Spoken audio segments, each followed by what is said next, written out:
ডিপ্রেশনটা young জেনারেশনের মধ্যে দেখছি খুব বেশিভাবে ছড়াচ্ছে, কারণটা কি? দেখুন, এটাকে যদি আমি সায়েন্টিফিক ল্যাঙ্গুয়েজ ইউজ করি তাহলে এটাকে আমরা মাল্টিফ্যাক্টোরিয়াল পজিশনের মধ্যে দেখি।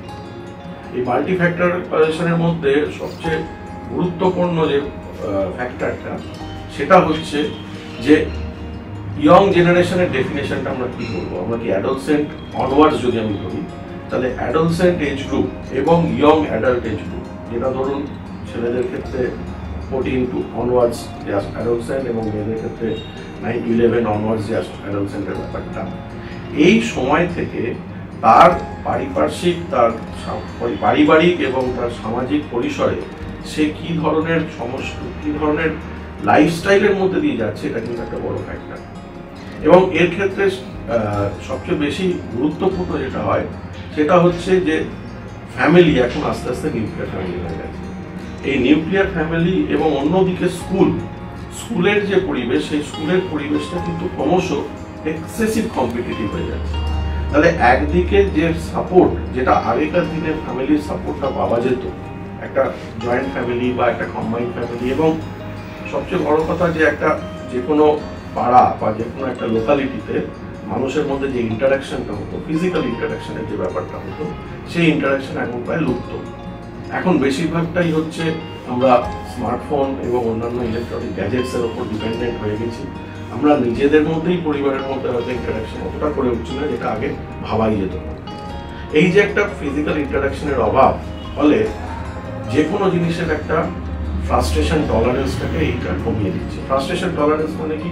মানে আমি কোনো কিছু একটা চাইছি, এই চাহিদাটা পূরণ হলো না, এই চাহিদাটা পূরণ না হওয়ার জন্য আমার মধ্যে একখানা কষ্ট, একটা অনুভূতি তৈরি হবে, যে অনুভূতিটা আমি আগের যে পরিসর ছিল সেই পরিসরে কিন্তু সহজেই ভুলে যেতে পারতাম।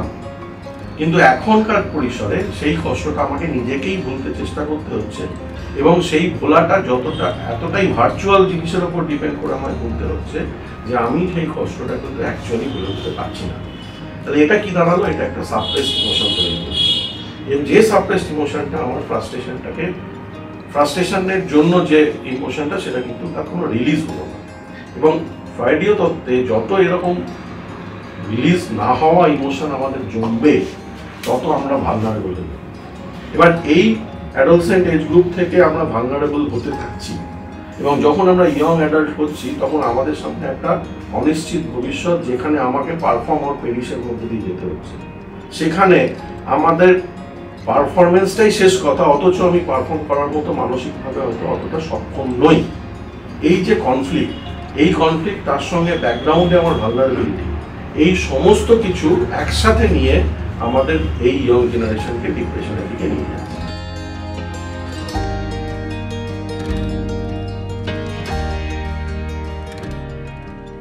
আমি বুঝতে পারছি না যে আমি ডিপ্রেশনে আছি, এটা বেশিরভাগ ক্ষেত্রে সম্ভব হচ্ছে।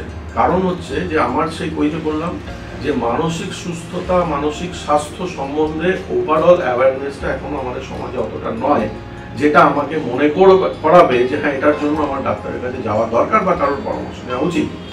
আমার যদি আজকে সেই একই ব্যক্তির আমার হঠাৎ করে যদি আমার পেট ব্যথা হয়, কি আমার কোনো একটা অন্য শারীরিক সমস্যা হয়, আমি জানি যে এটার জন্য আমার কারোর হেল্প নিতে হবে। কিন্তু এই একই ব্যক্তি যখন সে ডিপ্রেশনে চলে যাচ্ছে, সে কিন্তু নিজেও বুঝতে পারছে না তার একটা হেল্প দরকার। সে হয়তো সেটাকেই আবার আরেকটা অদ্ভুত বিষয় যেটা, সেটা হচ্ছে অনেক সময় মানসিক রোগের সূত্রপাতটা শারীরিক সিমটম দিয়ে হয়। তখন সে হয়তো ভাবতেই পারছে না যে এটার পেছনে একটা মানসিক চাপ বা মানসিক অসুস্থতার ফ্যাক্টর আছে, যেটা তার এই শারীরিক সিমটমটার পেছনে দায়ী। অতএব অবভিয়াসলি আমি যে ডিপ্রেসড, এটা বুঝে উঠতে গেলে যথেষ্ট পরিমাণ অ্যাওয়ারনেসটা দরকার, এটা একটা। দ্বিতীয় হচ্ছে যে আমি বুঝতে পারছি আমি ডিপ্রেসড, কিন্তু আমি কার কাছে যাব, কোথায় যাব, কিভাবে এর উত্তর পাবো, সেটা আমি ভেবে উঠতে পারছি না বা নিয়ে উঠতে পারছি না। এবং এই ধরনের ক্ষেত্রে ম্যাক্সিমাম ক্ষেত্রে দেখা যায় যে সুইসাইডাল টেন্ডেন্সি বাড়ে। এর পেছনে কারণটা হচ্ছে যে আমি বুঝতে পারছি আমার ডিপ্রেশন আছে, কিন্তু একটা সোশ্যাল ট্যাবু থেকে আমি যদি কাউকে গিয়ে বলি ভাই আমি খুব ডিপ্রেসড, তাহলে প্রথম যে ঘটনাটা ঘটবে সেটা হচ্ছে তাকে সাপোর্ট দেওয়ার বদলে তার পিয়ার গ্রুপ তাকে বুলি করবে। এই যে ঘটনাটা, এই ঘটনাটা কিন্তু একটা সামাজিক ব্যাধির মতো হয়ে গেছে। আমরা এই একই এক্সাম্পল যদি আমি ফিজিক্যাল ইয়েতে বলি, আমি যদি কাউকে বলি ভাই আমার খুব পেটে ব্যথা হচ্ছে, মনে হচ্ছে অ্যাপেন্ডিক্সের কোনো সমস্যা হচ্ছে, সে কিন্তু আমার প্রতি একটা এমপ্যাথি দেখাবে। কিন্তু আমি যদি কাউকে বলি আমার খুব ভালো খারাপ লাগছে, কদিন ধরে আমার ডিপ্রেস লাগছে, সে বেশিরভাগ ক্ষেত্রে যেটা হয় সেটা হচ্ছে সে তাকে হয়তো একটা মানে সাপোর্টের বদলে একটা অন্যটা করে ফেলছে।